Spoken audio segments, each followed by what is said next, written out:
Welcome back, beautiful fisher people. It seems like since we've started doing the fishing tackle side of things, that the interest is picking up, and I'm grateful for that. Thanks guys for tuning in. It's validation that I need to keep doing this. So we've hopefully gone out and bought a rod of some kind and a reel of some kind. Now we need stuff to put on that rod and reel. So today we're going to talk about line. There's basically three types of line that we can use to spool up on our reels. And all three of them have different uses, but we're going to group it all together and I'll explain to you, in my opinion, which is best for what. So we're going to start with monofilament because we've spoken about using monofilament to practice with fishing, casting. Monofilament is very forgiving. It's also very cheap compared to the fluorocarbon lines and the braided lines. Monofilament line, a couple of things you need to know about it. It floats more than fluorocarbon line. Fluorocarbon is a sinking line. Monofilament floats. There are a lot of braids that also float. There is now a sinking braid. It's got quite a bit of stretch in it. I like to use monofilament a lot of the time for my top water baits. That is, baits that go on the top of the water. And the reason that I use monofilament for that is because the monofilament floats. If you were to use, say, a fluorocarbon to fish top water baits and the fluorocarbon sinks, it would not allow you to work that top water bait because the line will be sinking down in the water column. There's a lot of different brands of monofilament, and when you go online, I'm sure you'll find hundreds of them. As we discussed, when you're learning to cast, you want to buy some cheap monofilament line because you're going to mess it up. It doesn't matter what reel and rod setup you have. You're probably going to make some mistakes, and that's great. We have to make mistakes when we're learning. Now, if you go with a thinner monofilament line, say a 12-pound monofilament line, that would be okay for a spinning reel. It's definitely okay on a bait casting reel, but on a spinning reel you've got to be a little bit more careful because line tends to twist more when you're putting line onto a spinning reel. If you don't do it correctly, and I will show you how to do it correctly, the line will twist up. So other than using it for a leader, and I'll explain to you just now what a leader is, and when you're learning to cast, I would stay away from the monofilament with the spinning reels in general. Like I said, for learning to cast, it's fine. The majority of the time with the spinning reels, you want to use braid. Braid is made out of a material called Dyneema or PE. Those are the two materials that they use to make braid. And it is essentially what the name says. It is little filaments of this material that are braided or woven together to give you a single line. There's a few different types of braid that you get. There seems to be more and more on the market every month now. But essentially what you get is a 4X braid and an 8X braid. Like I said, there are different ones. We're going to deal with those two for now. And what that means is there's 4 filaments which have been braided together to give you your single line, or there's 8 filaments which have been braided together to give you your single line. With most 4X braids, it makes the braid come out flat. So your single line will be flat. This is pretty good for spinning reels. You could use an 8X braid on a spinning reel, that wouldn't matter. But the way that the 4X braid lies on the spool of the spinning reel when you're winding it in allows it to lie flat and compact and neat and tidy. With an 8X braid, it's more round. So, for example, on a spinning reel, the majority of the time when you're learning to set up with a braid and a spinning reel, I would go with a braid between 15 and 20 pounds. The diameter of braid compared to monofilament and to fluorocarbon is tiny. So not only can you get a lot more braid on a spinning reel, but you benefit from the extra strength that you have. Say, for example, and I'm just using this as an example, a 20-pound braid would have the diameter of, say, a 12-pound fluorocarbon. So you get all the advantages of the strength of the braid, but the diameter of the line is thinner. Most of the time when you're using braid on a spinning reel, you would want to use some form of leader. Now what that means is you've got your braid as your main line on your spinning reel, and then from your main line, from your braid to your lure, you need something in between. It's not always the case, but a lot of the time it is the case. Especially if you are fishing soft plastics and things like that. Top water lures, you would want to have some kind of a leader in between.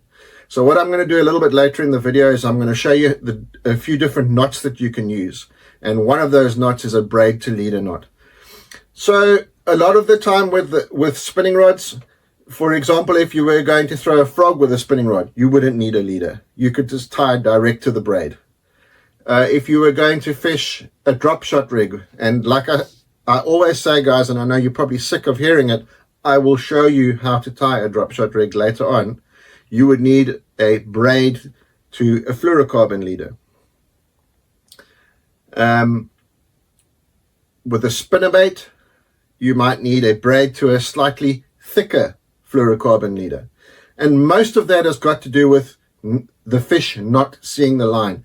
Braid, because of the way that it's manufactured, is solid. So it looks like a solid line going into the water.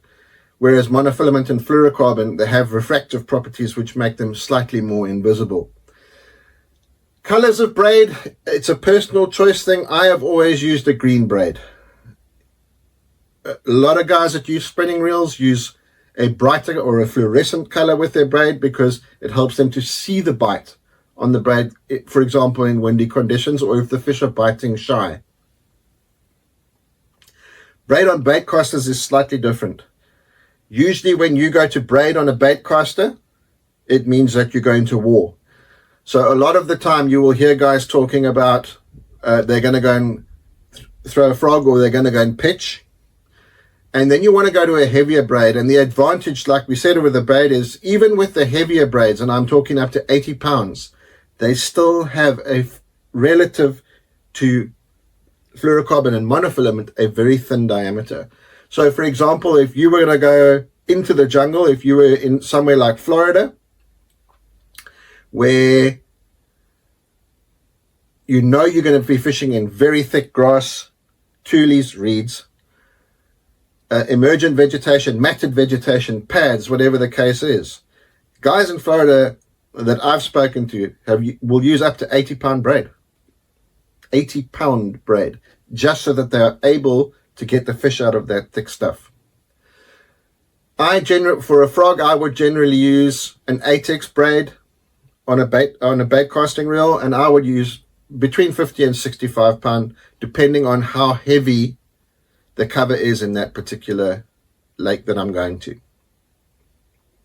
A couple of little tricky things with braid. It doesn't fare well around rock when it gets braided. There are some braids that will stand up to it better, but as a general rule of thumb, braid does not like rocks. And it also doesn't like heavy timber, so thick stumps. It gets abraded very quickly. You've got to be a bit careful with spooling braid onto bait casting reels, particularly.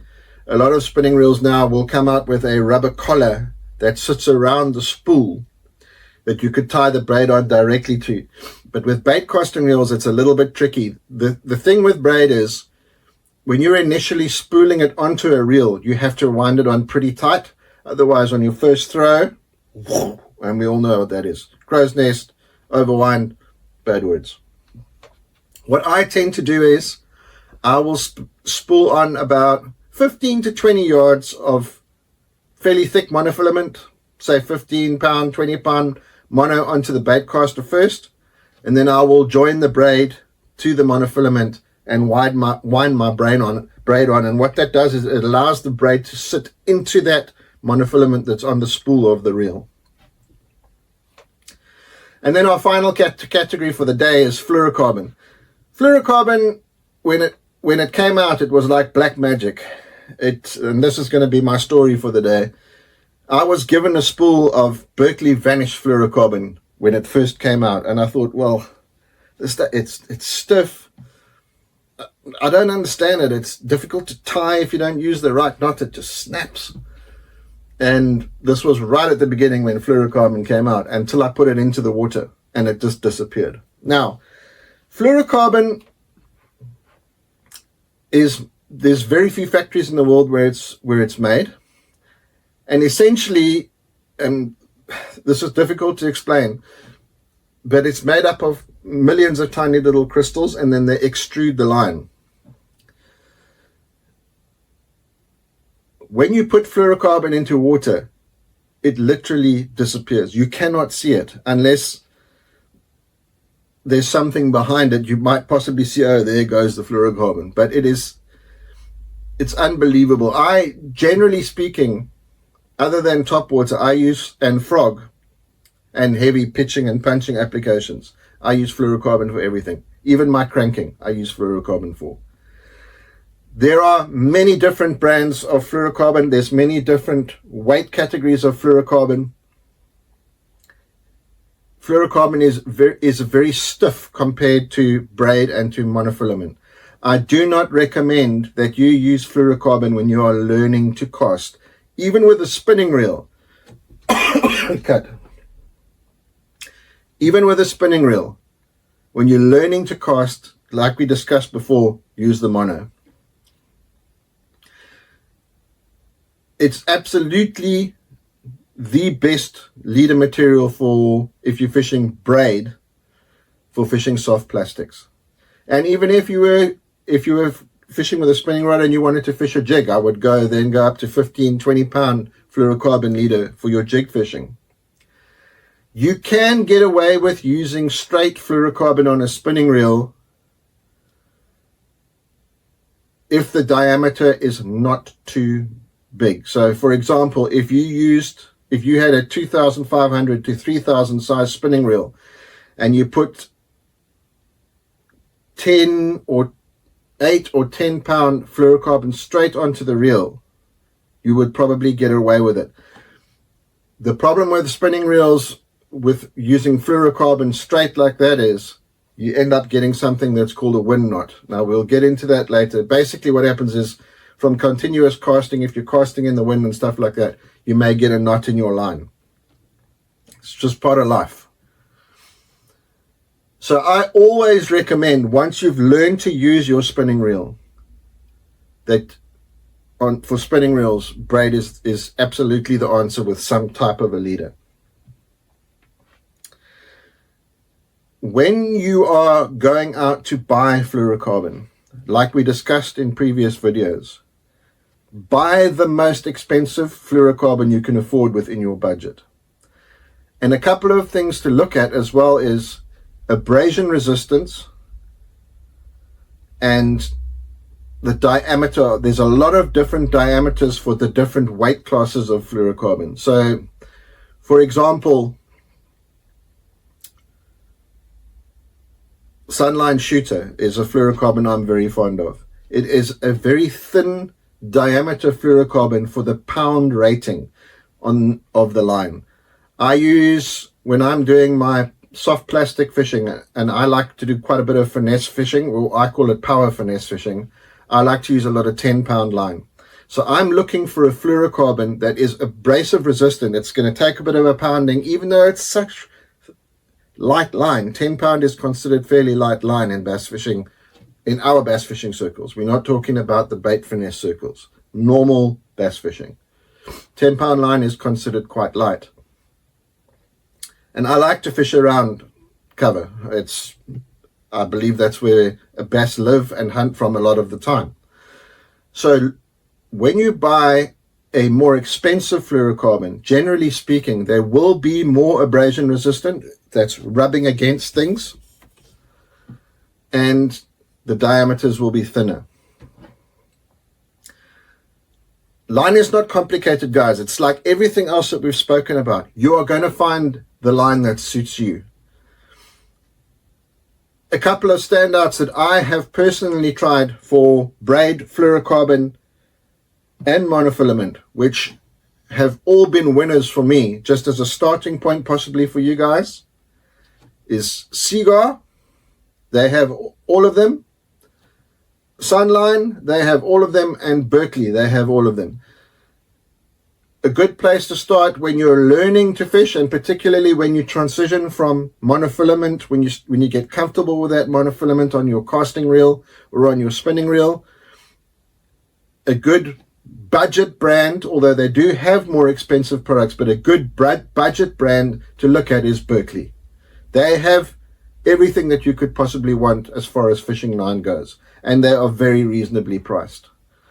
Once you are confident throwing fluorocarbon, and the one thing that I didn't mention, when you casting fluorocarbon with a bait casting reel, it tends to come off the spool quite a bit quicker than monofilament does. I don't know why that is. I think it's because it doesn't stretch.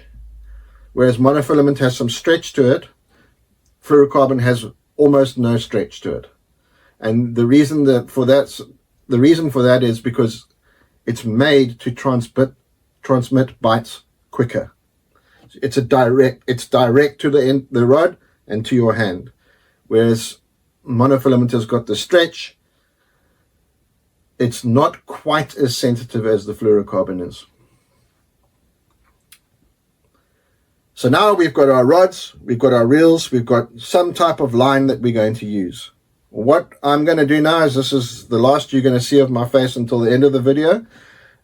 I'm going to go through a few knots with you guys that you can use on all of those lines.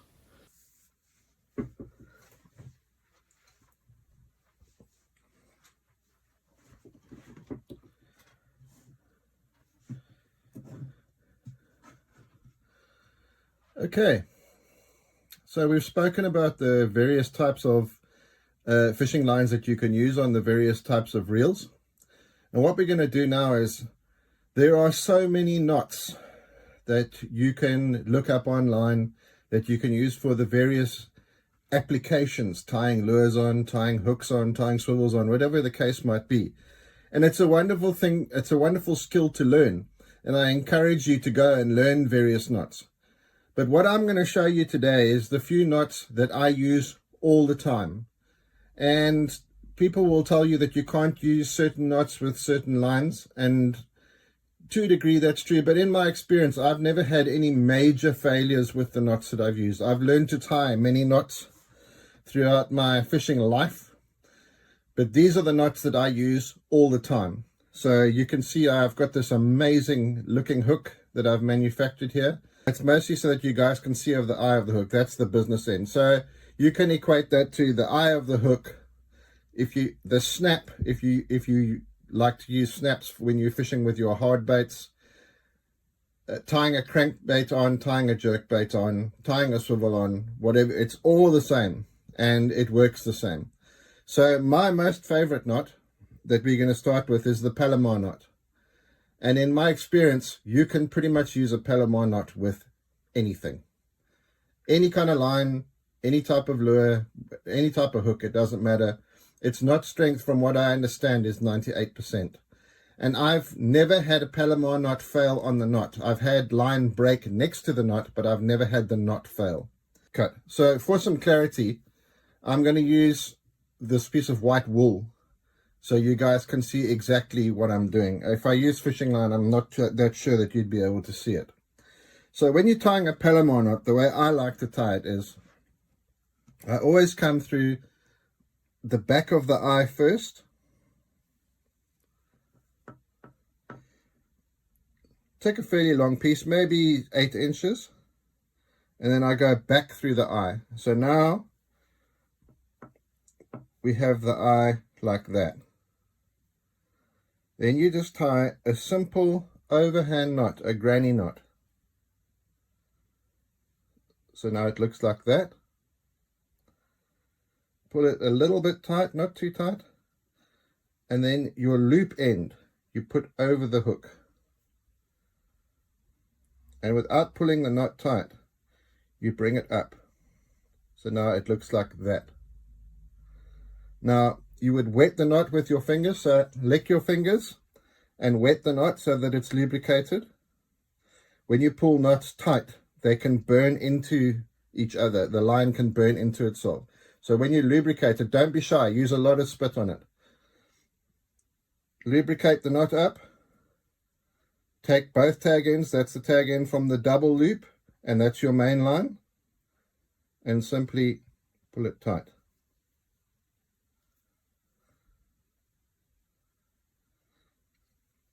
Then your short tag end.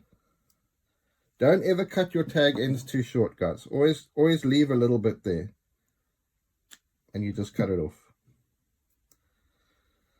If you cut your tag ends too short, and it's not just with this knot, with other knots as well, what sometimes happens is when the knot is still settling on whatever you've tied it to, it can slip. Palomar knots don't usually slip, but there are other knots that can slip. So leave a little bit of line there. The fish aren't going to know.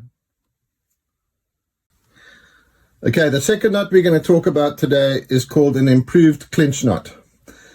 And I mainly use this knot with monofilament line.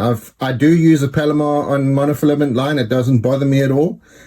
But when most people are learning to tie fishing knots, they will probably learn to tie an improved clinch knot first. So this one, we go through the front of the hook, through the front of the hook eye, and we make a loop.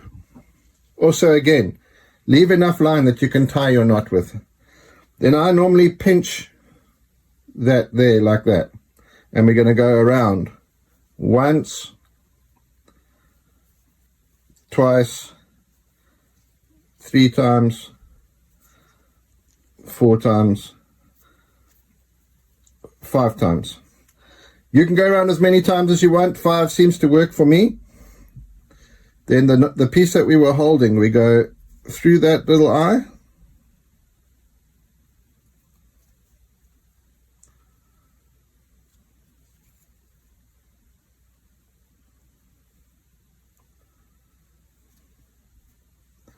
And then this piece here, where the line has gone through there, you go back through that again.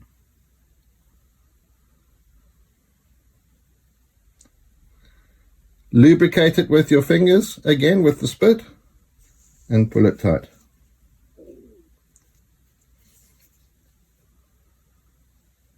It's a very neat knot.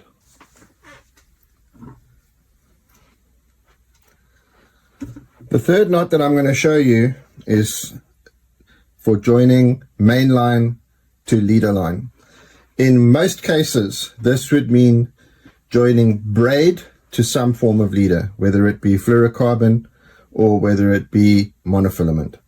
But you can use this knot to join anything that you want.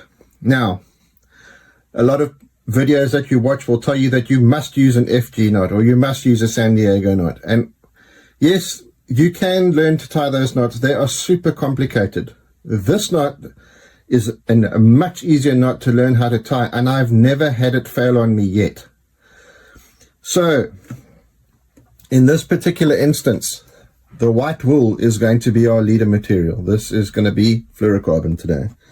So what you do is you go ahead and you make a longish loop. Let's say 8 to 10 inch loop. The orange wool is going to be our braid. So you come with the braid, you go through the bottom of your fluorocarbon loop and pull through a good 8 to 10 inches of line. Come up the line about 3 inches. Then you pinch all 3 of those together.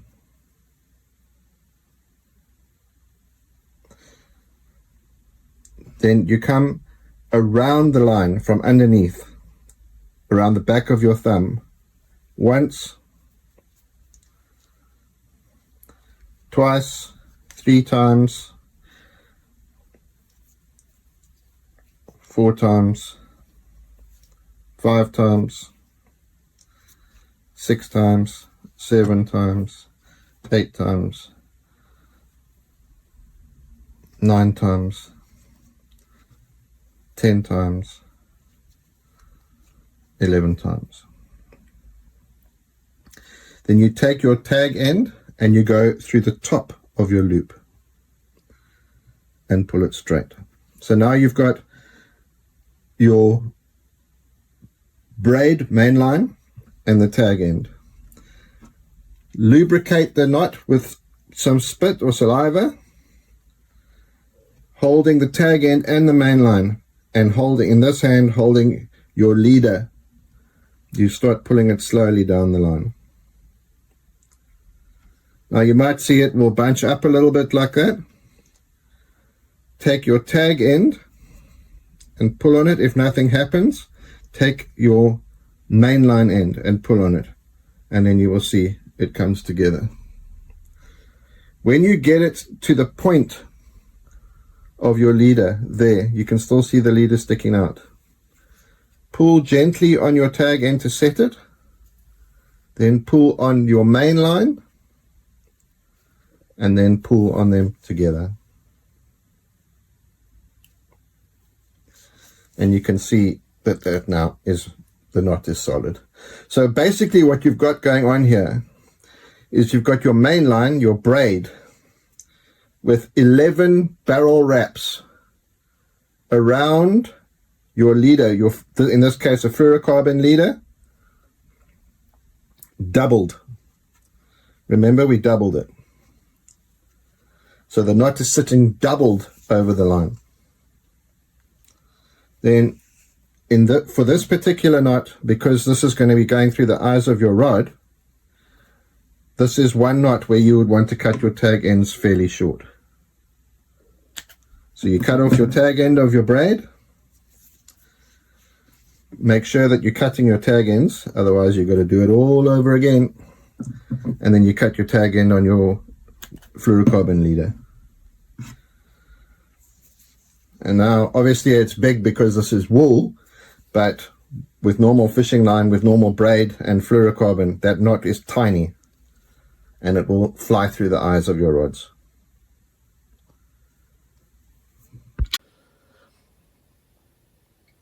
I hope this has been helpful. I hope you're all out there practicing your casting and learning how to cast and maybe getting a bit of fishing time in. I appreciate you all tuning in. I'll see you next time.